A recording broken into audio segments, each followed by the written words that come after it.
Good morning, everybody. Thanks for joining me. Welcome to the video. I hope life is finding you well in this moment. I hope you're breathing deeply.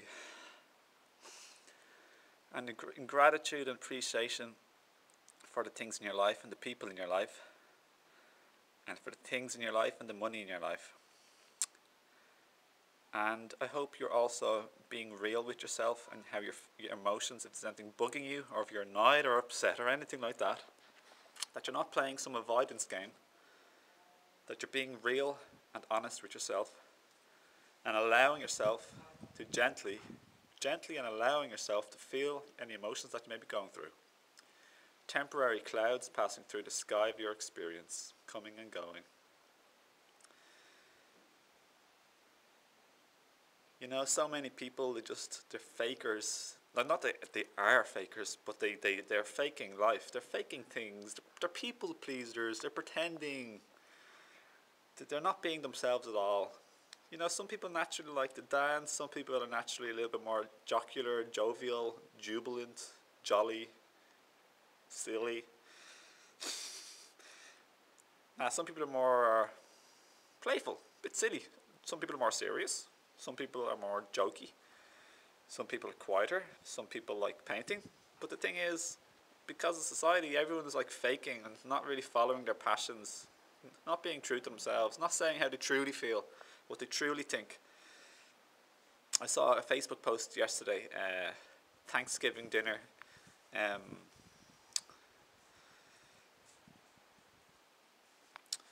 can't remember actually, to be honest. It's just got to do with when people, it's just a time of the year where people like sometimes argue, sometimes there's alcohol, sometimes there's like fighting going on. The suppressed truths of emotional baggage and resentments, or real opinions, come out, and pain bodies occur, and the shadows are stirred up. And the thing is, if we could just be honest instead, generally in our life, and tell people what we don't like, what's happening. Okay? If we could just tell people what we don't like about them or their behaviour, and not to do it in an emotionally dumping our energy on them, like giving out or complaining, criticising, etc., etc. Not putting them down with the intention to like have a go and hurt. But if we could just be honest, because we know we're entitled to not like certain behaviours, and we're entitled to choose and demand and invite and ask for and demand nice treatment for ourselves, respectful, caring, kind, nice treatment towards us, from others to ourselves, then we can say it when we don't like someone's behaviour, and we can say it loudly if we want. But it's not an attack, a criticism. It's so they can understand what we don't like about their behaviour that may be destructive and unconscious and hurtful towards others and themselves.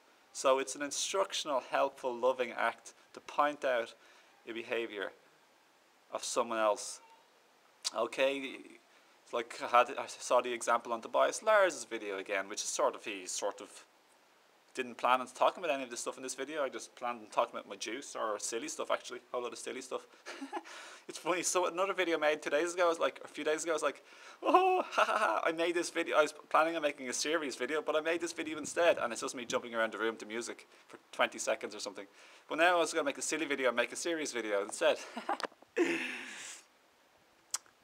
That's life, expect the unexpected. Be real, so...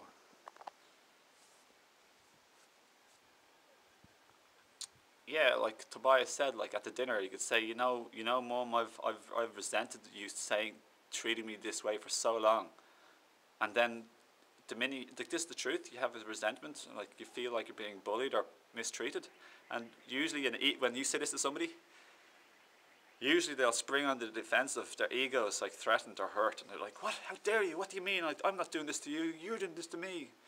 And then an argument happens in an instant. So it's all about awareness, being aware of the moment, by looking around, being aware of the moment. Yeah, see the sky? So this is my number one practice if anybody wants to know ways to step out of your racing mind.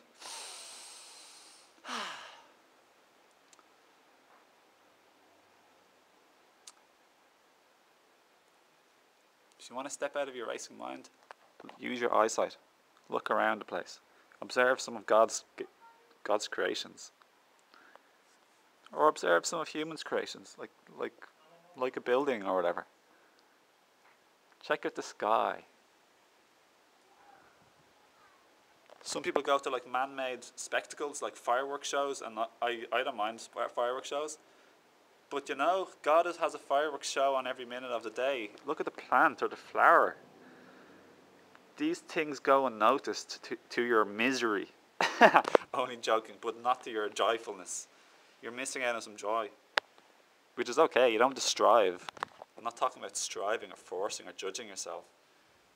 I'm talking about allowing yourself, if you so wish, to see the more beautiful things in life, and therefore you live a life of a bit more happiness and gratitude and joyfulness, appreciation. Really seeing what's there instead of being preoccupied and always missing what's actually here.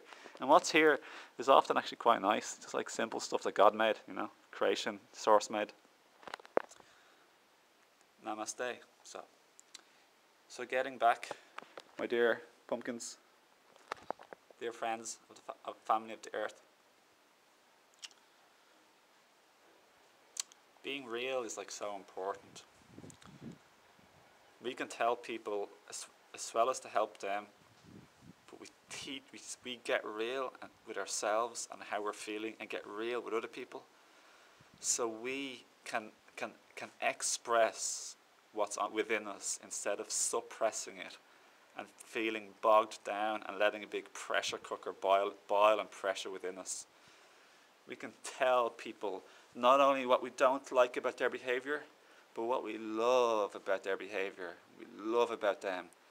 It's a freedom of expression, and we allow this freedom of expression to other people where they can give us constructive criticism or say what's bothering them about us, and we don't have to have a huge egoic problem with them being truthful. We can encourage them to be truthful and support them to be truthful, but not support or encourage them to be critical of us, where they're energy dumping and blaming us. We can say no to that and teach them to take responsibility for yourself, but at the same time, I will listen to what you're saying, but try not to do it in such an emotionally dumping way and more of a sharing way. So we're always teaching people the boundaries and how to treat and talk to us.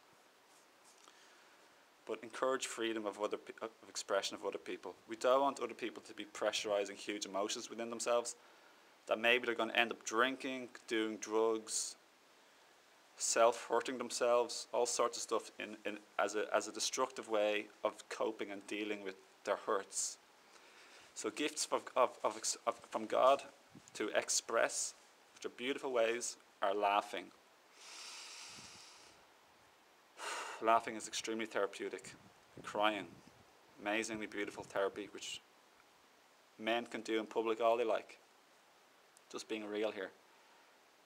That it's weak to forgive or weak to cry is bullshit. It's nonsense. It's a big lie, big silly thing. Crying, laughing.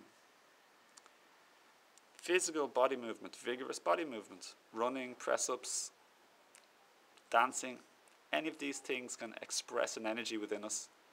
It's all about expressing and flow, not stagnation and suppression. We want expression and flow.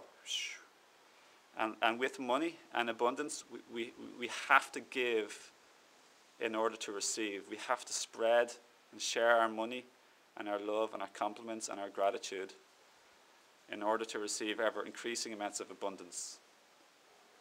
Flow.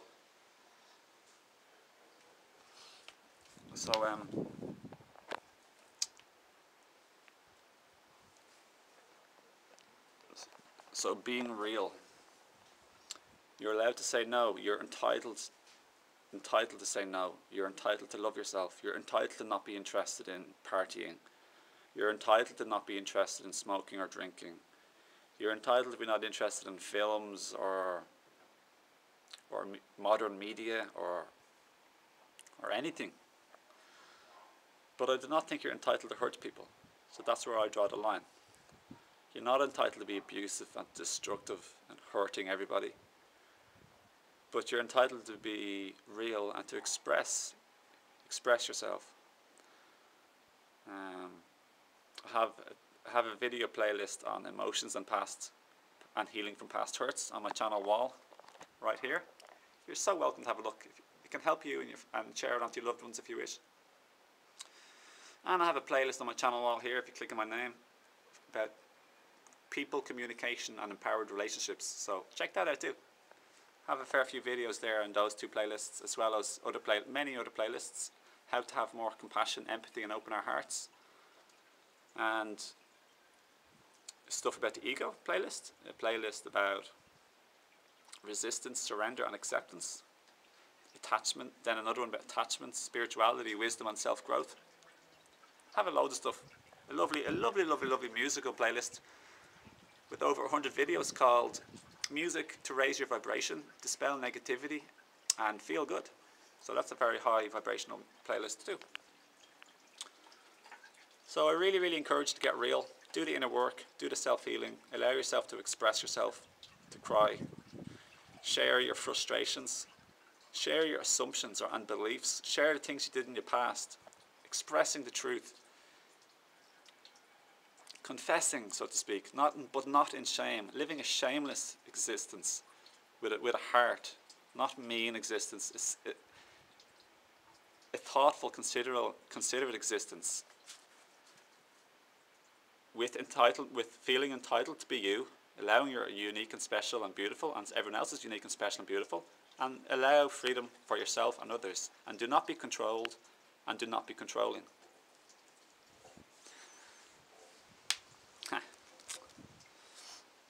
So don't be ashamed of what you did in the past or yesterday. Encourage others to let go of shame and blame. Self-blame or other blame, or shame of yourself or shame of others. Let go of that. We all did our best. We grew up on a hooligan planet. The consciousness of the planet was growing, but we grew up not living with the Buddha and Jesus and the saints. We grew up in a funny, messed up society. Arranged up. It was made this way. I believe we chose to come here for this reason, to learn and to grow and to expand and to experience life in an ever expanding way.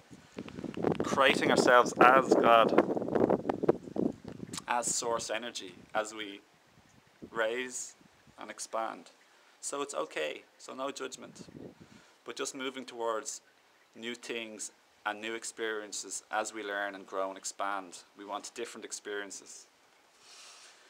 So don't be ashamed if you had sex with somebody so-and-so when you're younger. If you had some destructive addictions or habits, or even if you have addiction now, it's okay. We all have stuff because this world is a mad place. So everybody's like this, not just you. So it's okay. All this suppression is just bad for our health in all ways. It lives in a fake, shallow society to be always pretending to be something you're not, pretending to be perfect, being a goody two-shoes, being Mr. Right, Mrs. Right, Mr. Pleaser. Teach others to be real and get real yourself first. Don't be ashamed of any emotions or thoughts you have in your head, or things that you had in your head before. It's okay. Honestly, I know what it's like. I'm a person as well. It's okay. Love to you, okay? Don't worry, honestly, it's okay. We all did funny stuff. Everybody's done funny stuff. It's difficult here sometimes. It's a hard place to grow up in. We just do our best, okay? And everyone's just doing their best. They've had a hard upbringing, so let's love them and open our hearts and feel compassion, okay? Thanks for watching. Sending you bucketfuls and heapfuls of love. Thanks for sticking with this video, and I wish you a lovely, prosperous, abundant day of giving and receiving. Lots of joy, happiness and lightness, and realness, even if you experience heaviness. Okay, bye.